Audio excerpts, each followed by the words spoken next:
Hey everybody, welcome to CastorsCorner.com. Welcome to our live YouTube channel, taking a look at our toy of the day. You can follow us. We are at Castors Corner on all social media. You can go to CastorsCorner.com for a full gallery of these guys. And you can also check out the Cornercast podcast up on Apple Podcasts and hit the subscribe button down here somewhere on either side of this. Tonight we are talking Koopa Kids. I just picked up Larry, and I did a fun little video with sounds from one of my favorite shows, Impractical Jokers, because Joe Gatto on there is always looking for Larry. And I found Larry. I found multiple Larrys. I was so happy to find him. He is the newest Koopa Kid to hit the Jakks Pacific World of Nintendo 4-inch line. I had him ready for review, I want to say on Saturday or Sunday.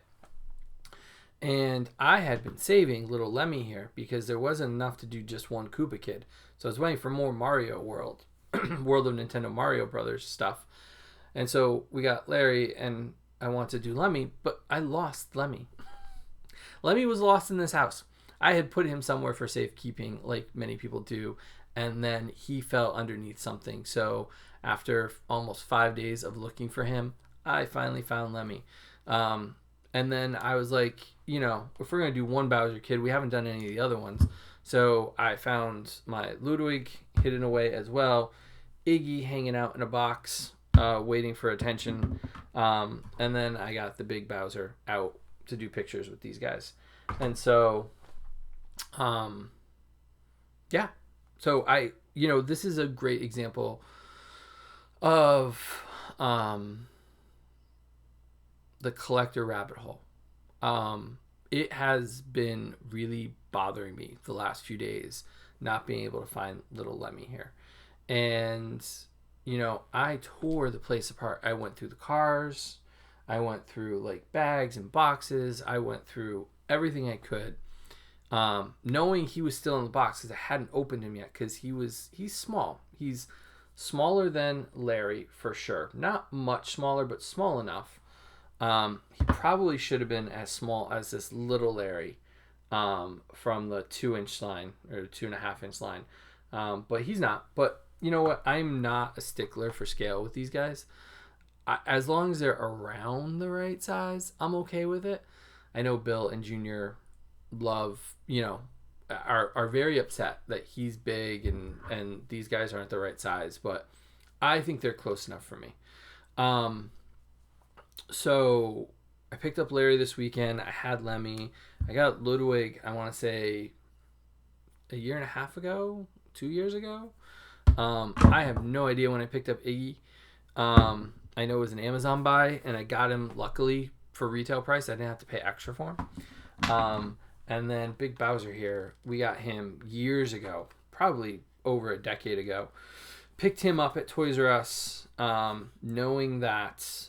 Is there a date on here? I can't read the date. It's in yellow. 2014. So not quite 10 years ago.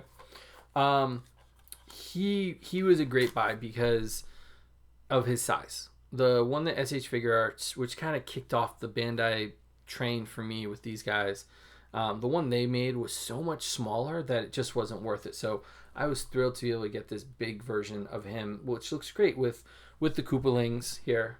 And then, of course, Mario. And I got into the whole line because I was at San Diego Comic-Con and I had some extra money because I was going to buy some exclusives, and the company gave us some of the exclusives. So I was able to get those. I had some cash burning a hole in my pocket, and I wanted something to bring home from the show. And I know that sounds a little funny saying it like that because I brought home exclusives and some samples and stuff, but I wanted to stand in line and buy something. And I think those of us that go to cons know what that feels like. And so I picked up Mario and the build-up packs, the accessory packs, thinking I was going to build a display about the size of one of those shelves. And little did I know how prolific this line was going to be with villains and different versions of Mario. And, we get Luigi and we get Peach, and I don't think we've done Daisy yet, but we got a bunch of Toads and a bunch of Yoshis. I am sticking to being a purist. Green Yoshi only, no other colors. Regular Mario, regular Luigi, Fire Mario, I definitely got the raccoon suit. Might have gotten the tail with the ears. Um, and then the villains. And I got a bunch of them. Like, I got a bunch of Boos, I got a bunch of Cheeps, I got a bunch of little Koopas, and just to build out that world. Um, but it's at the tail end for me, to be honest with you. I feel like I've kind of rounded that corner, and I'm at the end of the line for me. The 2.5-inch line has been amazing to watch grow, but they're not giving us playsets for these guys. The playsets that they designed, Bowser's Castle, the ship, and some of the level diorama pieces, have been all built for the 2.5-inch line, which are these guys, but not for the 4-inch line. So I feel like once I finish the Koopa family, I'm out. I don't need Daisy. I don't need Birdo. I don't need a lot of the other ones from various games. I feel like I'm going to have a core mix if I get 3 more Koopa Kids. So we need Wendy, we need Roy, and we need Morton. And these guys, they're just so vibrant colored. They just look really, really nice. And then when you mix them with Mario and Luigi and you take some of those pictures, and I'm not digging those out, so you're just getting a Koopa family portrait for this gallery. But they come with their wands. Lemmy should have come with his ball so he can balance on. But I don't even know how we'd be able to keep that from rolling. Larry's got the star on the side of his head. I mean, they're fun. They're just a lot of fun. And it's one of those lines where, like, I can pick up one here or there. I don't need a whole wave. I don't need every figure in the line. I can kind of collect them as I want to, and it's a nice feeling to be able to do that. I'm still obsessed with them. The crazy that I drove myself the last few days trying to find this guy is insanity. But yeah, so there you have it. Koopa Kids. Larry's showing up at Target right now. Lemmy was early in the year. Like I said, Ludwig and the other ones, they jump in price. So if you want to get into them, get them while you can, because otherwise, I think he was up there in like $60-$70 for one of these Iggy's. And then they went back into rotation again, so there was another chance to get them, but they really do jump in price. Because once they make them, they kind of move on. There's not like a redoing of them. So if you want them, grab them while you can, because they're fun. They're fun. They don't represent the Mario I grew up as a kid, but I feel the same way I feel about these that I feel about like our Transformers up there. The newest wave of Transformers from the past 3 years have created a aesthetic that mirrors what I wanted our toys to look like in the 80s.